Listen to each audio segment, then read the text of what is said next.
Hi there, I'm Jim Rohn, and today I'm going to tell you something that might shake you. The avoidant may hate you because you loved them too sincerely. I know it sounds irrational. You gave them your heart. You tried to be patient, understanding, supportive, all in the hope that one day they'd let you in. So why, instead of gratitude, do you get coldness, distance, even cruelty? Not because you did something wrong, not because you didn't love them enough, but because your love mirrors the exact part of themselves they're terrified to face. The abandoned child inside. The fear of truly being seen. The distorted belief that love equals loss of control. In this video, I'll guide you through the hidden psychological layers of the avoidant partner. We're not here to judge or label. We're here to understand with clarity, compassion, and your own emotional boundaries intact. Because you deserve the truth, and you deserve to break free from this painful cycle, not with bitterness, but with peace. If you've ever felt like you were being punished for loving too honestly, then this video is exactly what you need. Hit subscribe and stay with me until the end, because what you're about to hear might just change how you see this relationship forever. Here's a paradoxical truth you need to hear. The avoidant doesn't hate you. They hate the sense of helplessness your love awakens in them. Sincere love is the most beautiful thing you can offer. But to someone with avoidant attachment, it isn't received as a gift. It's received as a threat, as a why? Because deep down, they don't believe they deserve it. They learned through childhood wounds or past emotional experiences that closeness is dangerous. That if someone truly sees who they are, they'll be rejected, hurt, or abandoned. So when you show up with openness, patience, and a desire to connect, you don't instantly heal them. You trigger their alarm system. You awaken the fears they've spent years burying, the fear of dependence, the fear of being truly seen, and worse, the fear of losing control. They hate the vulnerability that love brings. They hate that you can see through the armor they've carefully built. And so they do the only thing they know how to do, they distance. Not because you did something wrong, but because they're trying to survive an experience their nervous system has labeled as dangerous. They may disconnect without warning.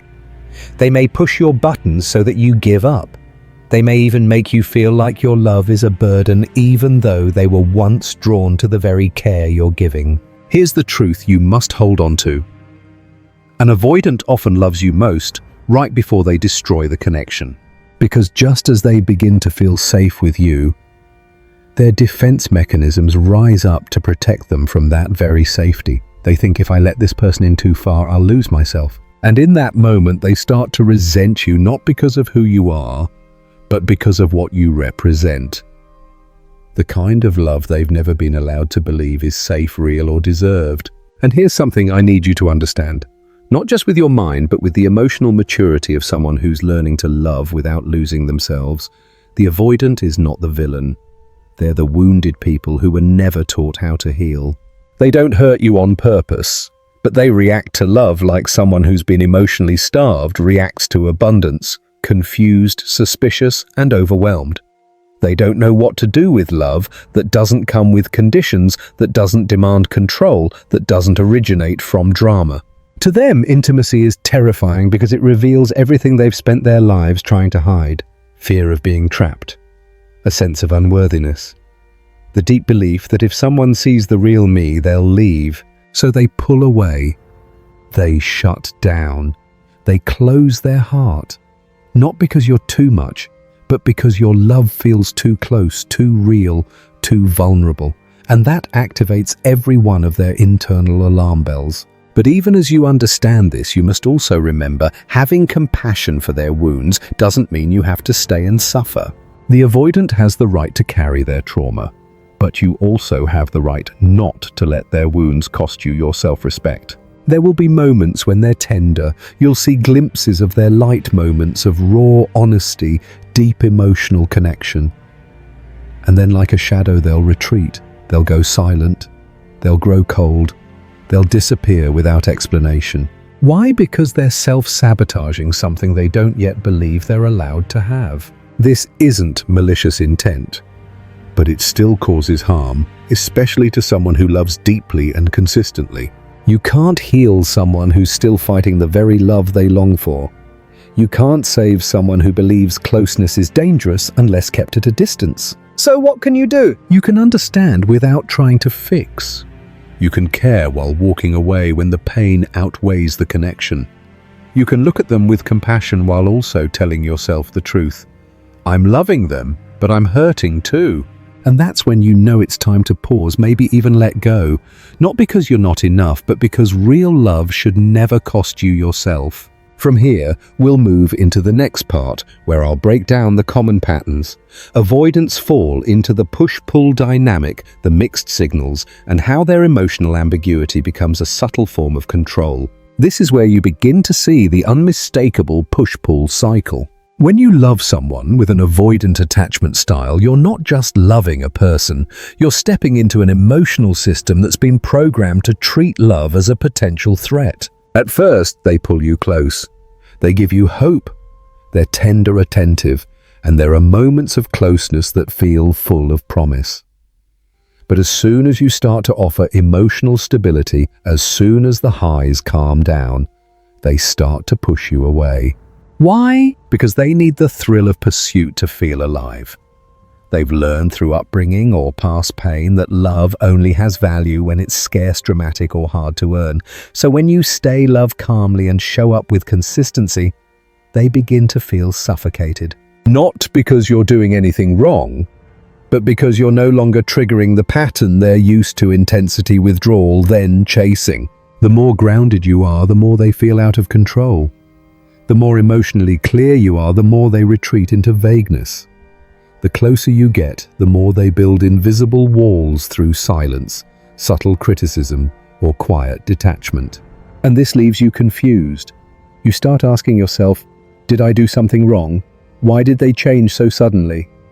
Am I being too much? But the truth is, you're simply loving in a stable way, and for them that feels dangerous because it forces them to confront the possibility of real closeness. They crave space to maintain a sense of control.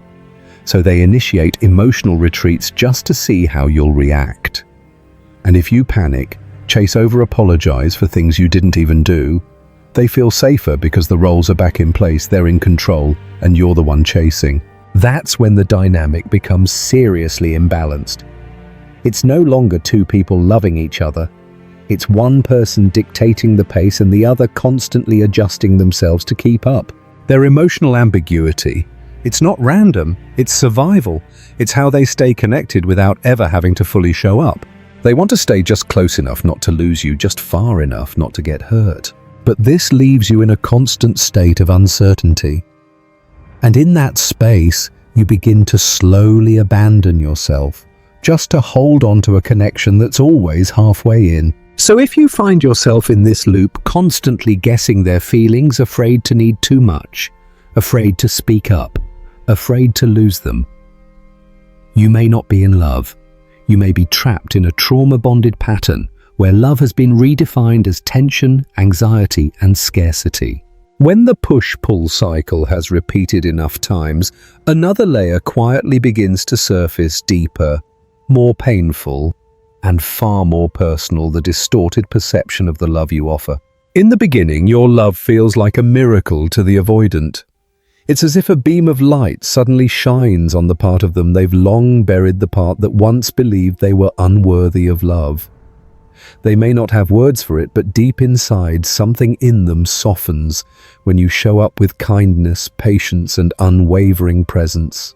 In that moment, you become living proof that they can be loved, that someone sees them and stays. And for someone with an avoidant attachment style, that experience is both soothing and terrifying, because it directly contradicts the defensive programming they've relied on for years. They're used to loving and fleeing, connecting and retreating. Love in their world has always meant uncertainty, emotional scarcity, or survival through distance. But you don't play by that script. You stay. You love without demand. You accept their silence, their fragility, their emotional wounding. And that's when something inside them starts to twist. Your love begins to be misinterpreted. It's no longer seen as a gift. It begins to feel suffocating. In their trauma-shaped mind, your patience no longer reads as emotional maturity, it reads as neediness. Your compassion no longer reads as strength, it reads as dependency. They think if you're still here even after I push you away or hurt you, then maybe you don't value yourself. And that's when they start to lose respect for you. Even more bitterly, that loss of respect doesn't just go outward, it also turns inward. The more you love them, the more they're forced to confront an agonizing question. Why can't I love them back? Why do I only want to destroy this? And to escape from that growing self-disgust, they start to resent you. Not because you've done something wrong, but because you've become a mirror reflecting back the parts of themselves they can't bear to see. They begin to associate you with exposure, with discomfort, with vulnerability. Even if all you're doing is showing up in love gently, steadily, you become a threat not to their safety but to their carefully protected internal defenses. So they sabotage. They hurt you to push you away. They criticize your love to diminish it. They twist the narrative so they won't have to feel guilty for being unable to meet you there. The more you hold space, the more they feel shame. And the more they hate themselves for their inability to reciprocate, the more they subconsciously punish you for seeing too much, for staying too long, for loving too deeply. They want you to leave, because if you stay, they'll have to feel. And feeling is something they've trained themselves to avoid at all costs. That's the cruel paradox. The more you love them with tenderness, the more they may push you away, not because you are wrong, but because you love them in a way they haven't yet learned to love themselves. Following from the previous section, after you've become the mirror reflecting parts of themselves, they'd rather not see another process begins to unfold quietly yet intensely, the painful self-reflection. When you love them without conditions, without control, without manipulation, you're not just touching their outer defenses. You're reaching their inner child, the one who was abandoned, neglected, never held with tenderness. You're activating their deepest fear, the fear of being unworthy of love. And instead of feeling healed, they feel empty. Because they don't know how to receive that kind of love. They don't know how to respond to affection that isn't based on proving pleasing or performance. Inside them, love has always been attached to conditions. Only when I succeed do I deserve praise. Only when I make others happy do I matter. I have to be strong. Weakness means rejection. But you, through your grounded, non-judgmental love, have unknowingly disrupted their entire belief system. You love them even when they're not achieving, not perfect, not doing anything at all. And that sends them into crisis. In that moment, they are forced to confront the void inside them, the unmet emotional hunger that's long been buried. Your love doesn't soothe that void, it exposes it, because they suddenly realize, I never learned how to love myself. I never believed anyone truly could. And so begins the denial. Instead of softening, they harden. They don't attack you, they attack the wounded part of themselves that your love has exposed. They ignore you. They become cold. They say things that make you doubt your worth. They test your limits with silence, detachment, or rewriting the meaning of what you had together. They do this not because they hate you, but because they're trying to bury that fragile, terrified inner self once again by hurting the person who saw it. And this is when you need to remember the most important truth. You are not responsible for healing wounds they are not ready to face. Love cannot replace self-work. Love cannot convince someone they are worthy if they refuse to believe it themselves. The more you try to prove your love, the more they panic. Because every act of kindness becomes a mirror reflecting back the emptiness they've never learned how to sit with. That's why sometimes walking away is the most loving act you can offer. Not because you gave up, but because you cannot keep playing the role of someone who's trying to awaken a soul that is still desperately trying to stay asleep. From here we'll move into the final section where I'll show you how to create your own closure, not by waiting for an apology or explanation, but by reclaiming your clarity, your self-respect, and your emotional peace. Eventually you come face to face with one of the most painful paradoxes of all. Avoidants often pull away right when you love them the most, not because they don't want love, but because in their distorted emotional reality being loved feels far too dangerous to stay. They would rather push you away for loving them than stay and face the raw vulnerability of being truly seen and cared for. Because closeness, the thing you see as comfort, activates their entire inner alarm system.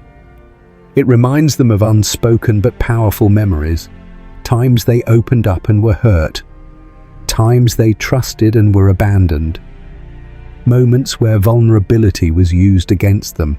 So they choose to retreat into familiar solitude rather than remain with a love that makes them feel small, exposed, and out of control.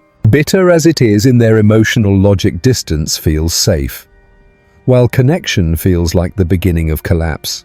And so there you stand, confused why the more you love, the colder they become.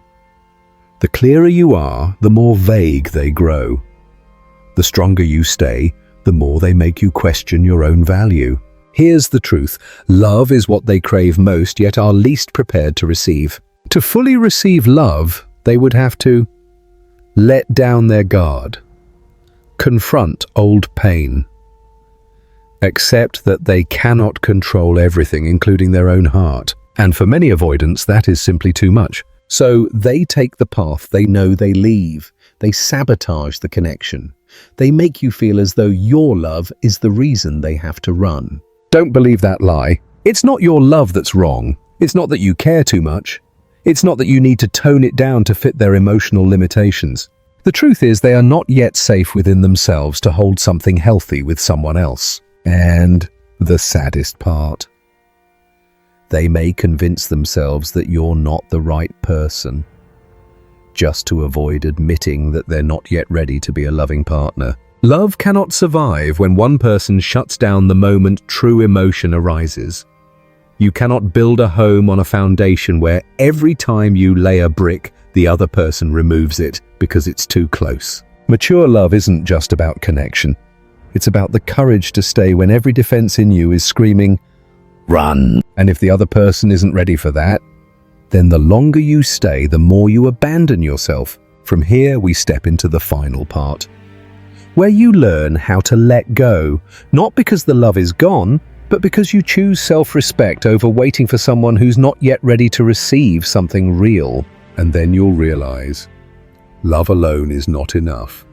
Love, when it comes from one side, only when it costs you your self-respect, when it walks a tightrope of uncertain hope, eventually becomes a burden.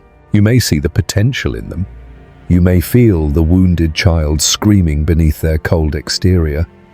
But you cannot live through the emotional growth they are still unwilling to pursue. You cannot keep trying to prove you're worthy of love while they're still busy proving they don't need it to survive. So let go. Not as a failure, but as the highest form of love you can give to yourself. Letting go means saying, I'm walking away not because I don't love you, but because I refuse to keep losing myself while trying to hold on. You don't need an apology to heal. You don't need closure from them to move forward. The deepest closure comes from seeing the truth clearly and forgiving yourself for staying longer than your peace allowed. And then you'll understand, love isn't about changing someone to fit you. It's about growing wise enough to say, anyone not ready to love cannot be trusted to hold me. Choose the one who doesn't require you to shrink in order to be loved. Choose the one who makes closeness feel safe, not like a battlefield. And if you're in the process of letting go, know this: you are not alone. You were not wrong for loving, and you are stronger than you think.